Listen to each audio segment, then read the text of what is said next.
2022년 4월 21일 목요일 새벽 기도회를 하나님 앞에 드리시겠습니다.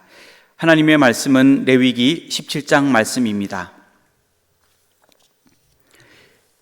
여호와께서 모세에게 말씀하여 이르시되 아론과 그의 아들들과 이스라엘의 모든 자손에게 말하여 그들에게 이르기를 여호와의 명령이 이러하시다 하라.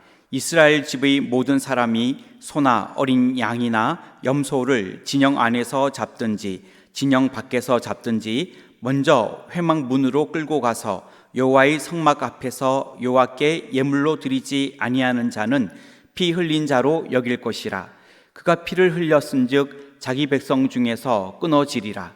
그런즉 이스라엘 자손이 들에서 잡던 그들의 제물을 회막 문 여호와께로 끌고 가서 제사장에게 주어 화목제로 여호와께 드려야 할 것이요, 제사장은 그 피를 회막문 여호와의 제단에 뿌리고 그 기름을 불살라 여호와께 향기로운 냄새가 되게 할 것이라.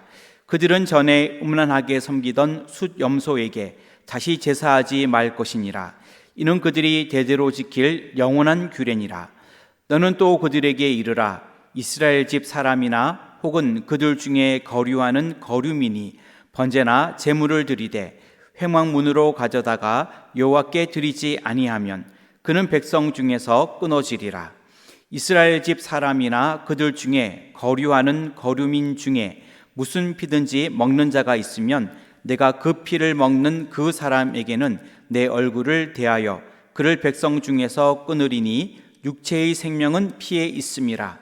내가 이 피를 너희에게 주어 제단에 뿌려 너희의 생명을 위하여 속죄하게 하였나니 생명이 피에 있으므로 피가 죄를 속하느니라. 그러므로 내가 이스라엘 자손에게 말하기를 너희 중에 아무도 피를 먹지 말며 너희 중에 거류하는 거류민이라도 피를 먹지 말라 하였나니 모든 이스라엘 자손이나 그들 중에 거류하는 거류민이 먹을 만한 짐승이나 새를 사냥하여 잡거든 그것의 피를 흘리고 흙으로 덮을지니라. 모든 샘물은 그 피가 생명과 일체라.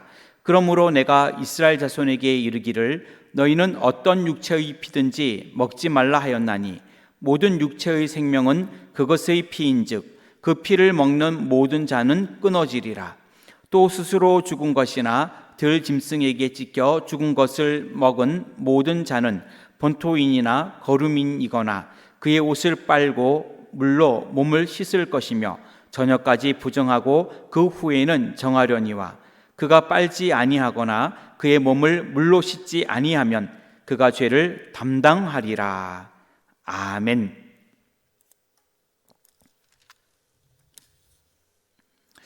오늘 하루도 믿음으로 승리하는 복된 하루가 되시기를 주님의 이름으로 축원합니다. 레위기 17장은 동물을 잡게 될 때의 피 규례에 대하여 기록하고 있습니다. 오늘 말씀을 중심으로 하나님의 자녀를 위한 피의 규례라는 제목으로 기도의 제목을 삼으려고 합니다.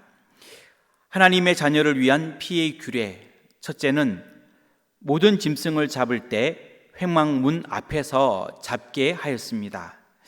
1절부터 9절까지의 말씀인데 4절 말씀을 읽겠습니다.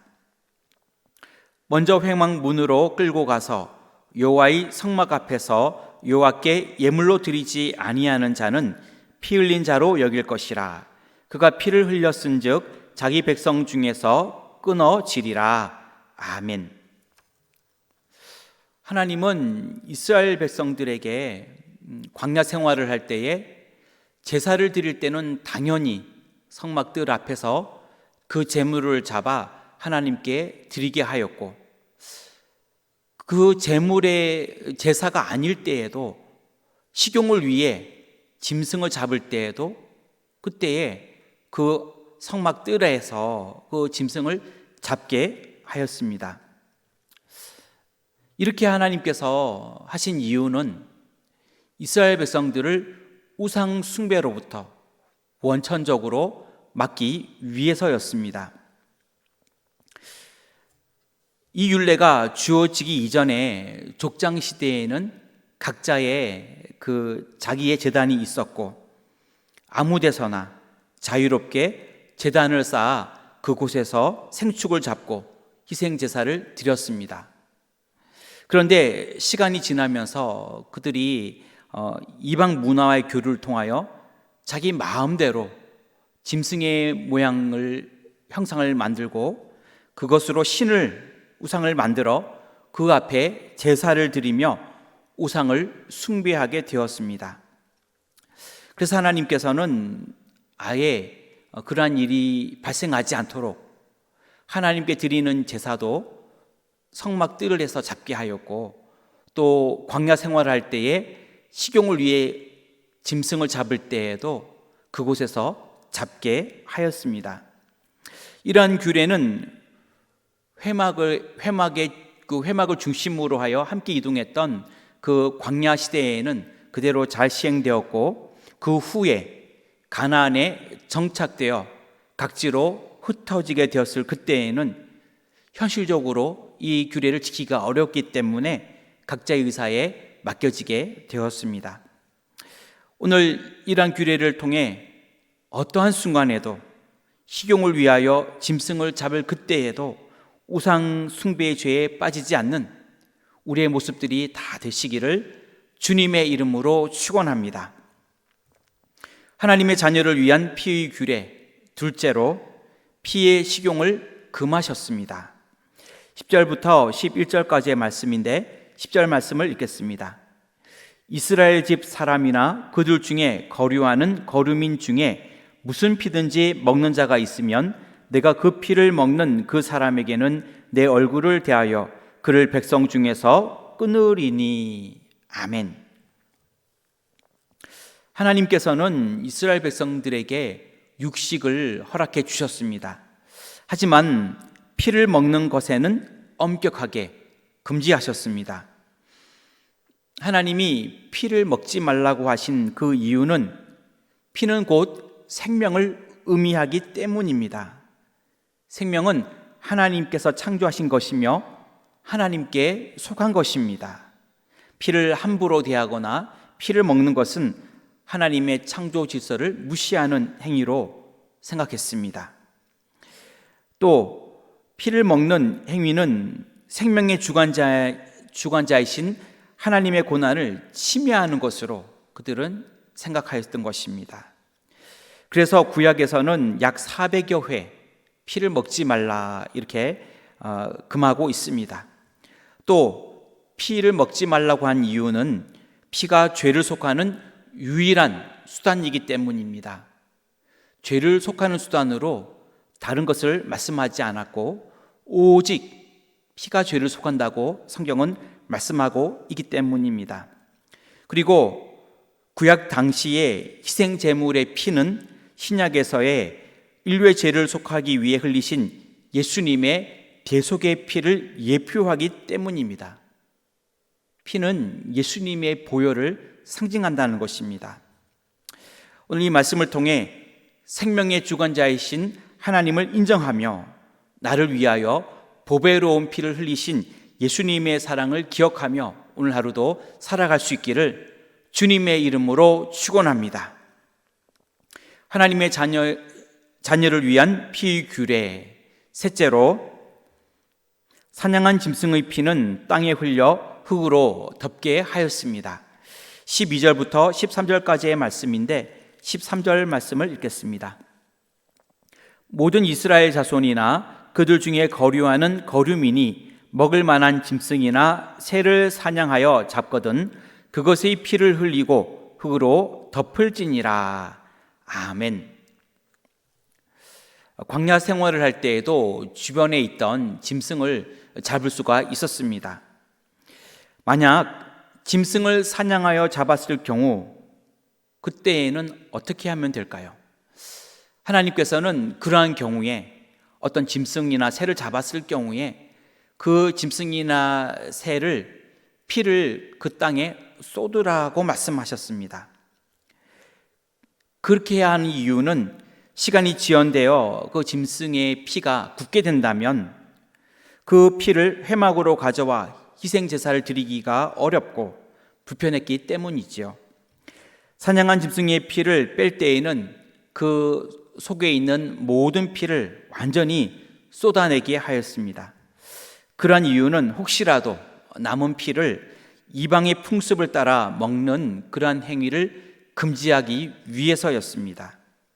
그리고 짐승의 피는 완전히 땅에 다 흘리게 한 후에 흙으로 덮게 하였습니다. 이처럼 피를 흙으로 덮게 한 이유는 생명이 없는 육체가 흙과 같은 존재임을 알려주기 위해서이며, 또한 생명이 나왔던 곳으로 되돌려주기 위해서입니다.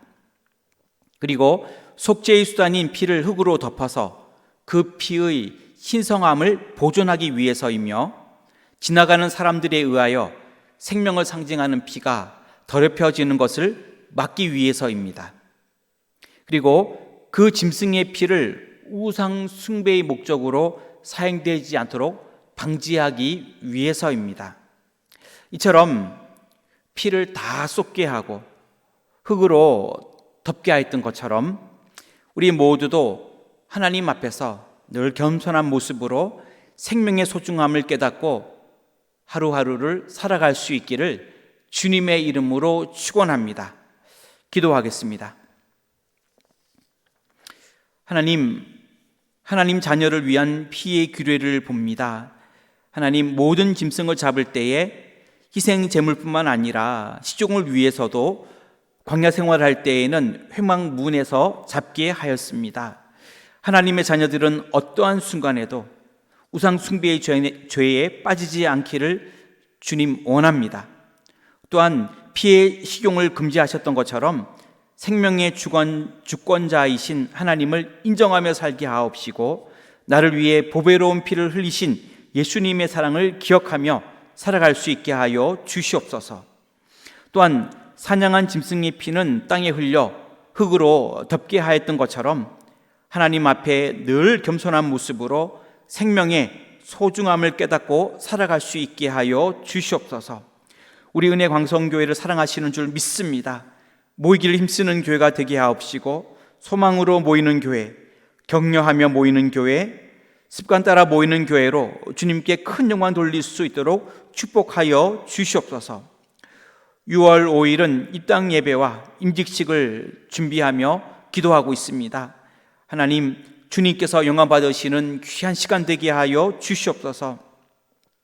코로나 거리두기가 이제 다 해제되어 하나님, 이제는 열심을 회복하기를 원합니다. 새 성전에서 즐겁게 신앙생활을 할 수 있도록 하나님, 우리 한 사람 한 사람을 인도하여 주시옵소서.